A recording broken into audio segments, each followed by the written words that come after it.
All right. Hi, everyone. So today we're going to be learning about something called comparing and contrasting.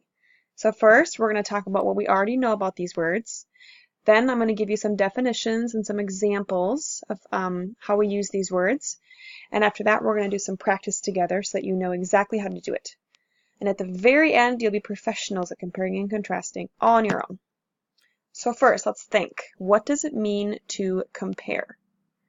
At this time, I would ask students to share with their neighbor first. I'd give them about 20 to 30 seconds to share with their neighbor, and then I would ask them to share with the class if they're comfortable. Okay, now what does it mean to contrast? And the same applies here. I would give them time with their neighbor and then ask them to share with the class. Well, comparing means to find something that is the same or similar between two or more things. Take a look at this picture. How are these things both the same? Right, they're both apples. Now, the opposite would be contrasting. That's to find something that is different or not alike between two or more things. So we know these are both apples, but what is different about them? Yes, one is green and one is red. That's the contrasting features of them. Okay, now let's practice a little more. Just like the apples, these socks are different colors, but they're the same item. So one is green and one is blue. And again, if you look at an apple and an orange, you know that they're both fruit, but they're both different types of fruit. Okay, we're going to try a bigger example altogether. So here I have a granola bar and a candy bar. And if this were a real lesson, I would, if I was in the classroom, I would have both of those items with me.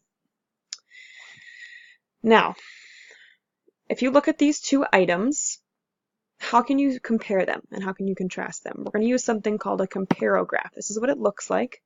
And this is something to help us put all of our ideas in one place. So to start, think really hard about something that granola bars have that candies might not. Or tell me something you know about candy bars that granola bars might not have. And at this time, I'll give students plenty of time to think to themselves, and then I'll have them share with the class. Okay, so they might say something like, that's right, granolas are better for your body than candy bars. So how would your mom feel if you had candy bars all day, and how would she feel if you had granola bars all day? She'd probably prefer that you have granola bars all day, right? Okay, now tell me something about candy bars. Yep, they usually have chocolate in them. And what is the same about these two things? Yep, you can eat them. They both taste good. They both shape like rectangles. And this is the graph that I would fill out with the students. This would be our guided practice. So what I would do with the students is as they're sharing, I would write these down, and this would be the way to show them how to utilize this comparograph. Okay? All right, you guys did a great job. We're going to do one more example before you practice on your own. So what I need right now is 2 volunteers who will take their shoes off for me. And at this time, I would wait for volunteers, and just for the sake of the presentation, I have 2 students named Juan and Lila. And they were my volunteers to take their shoes off. Okay, so just like we did with the candy bar and the granola bar, we're going to put our ideas on this comparograph.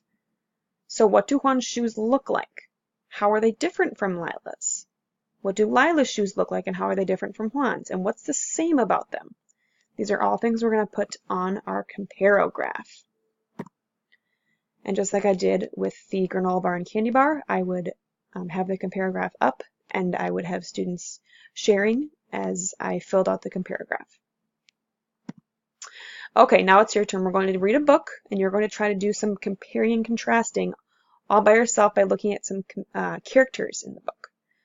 But first, I want to know what questions you guys have about this activity. And right now, I would wait probably about 7 seconds for a response, and if students have no questions, I would continue.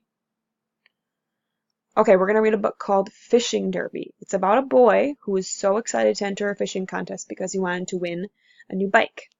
But he was smart in how he planned to win. So let's find out what he does. Okay, the Fishing Derby. Luis leaped out of bed and yanked on his clothes. He had been impatient for this day all year. Today was the Deer Lake Fishing Derby. Last year, other kids had caught fish and received prizes, but not Luis. Not one fish had nibbled on his line, and he had gone home disappointed. But this year, Luis was determined to win, and he had a secret plan.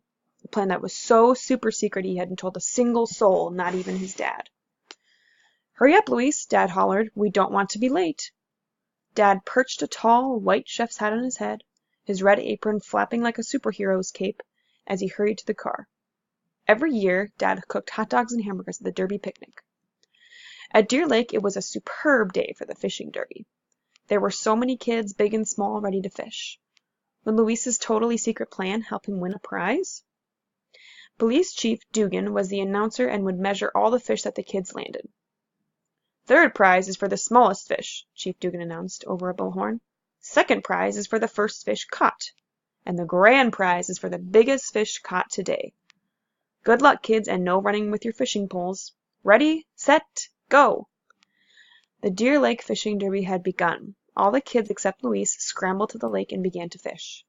Luis walked along the water's edge, away from the noisy crowd, until he found a secluded spot where he could fish all alone. He put a fat worm on his hook, tossed it into the water, and waited.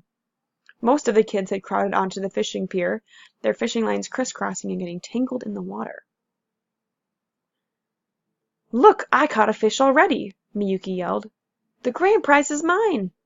She jumped up and down with excitement as Chief Dugan measured the fish and then quickly released it. "It's an impressive fish, Miyuki," he said with a grin, "but remember, the derby isn't over yet." Fishing far from the others, Luis stood quietly. Splish, splash! What was going on? Curious, Luis looked over toward the other kids. Splash! Carlos had slipped and fallen into the water. Splash! Amelia had dropped her fishing pole. Splash! A crying toddler had thrown her doll into the water. Splash! Kenyon had fallen off a log he had been perched on. Luis ignored the uproar and focused his attention on his fishing pole. No fish yet. He waited quietly and patiently for a long time. Still no fish. What if his unbelievably secret plan didn't work? Tug, tug, tug! A huge fish bit and tugged at the worm on Luis's fishing line. Very carefully, Luis reeled in the most enormous fish he had ever seen. Chief Dugan raced over and measured the sleek silver fish, and then slipped it back into the water. Over the bullhorn, he declared the Deer Lake Fishing Derby over and announced the lucky winners. For catching the biggest fish of the day, Luis won the grand prize, a new bike. Dad was so happy. "What was your plan, Luis?" he said, flipping hamburgers on the hot grill. "Did you use a lucky worm or your special fishing lure?" Luis grinned and climbed on his shiny new bike. "I waited for the noisy kids to frighten all the fish over to me," he said. "And they sure did. My super secret plan worked great." Okay, guys, so after reading that story, your job is to compare and contrast Luis to the rest of the kids in the fishing contest. So some questions you need to ask yourself are, what was Luis like? What were the other kids like? And how are they the same? So this is what your compare graph will look like. In one column, you'll have what Luis is like. In another column, you'll have what the other kids are like. In the middle, you'll have what they're both like. So maybe the feelings that they might have had during the story, or the opinions they had, or what they did. Okay?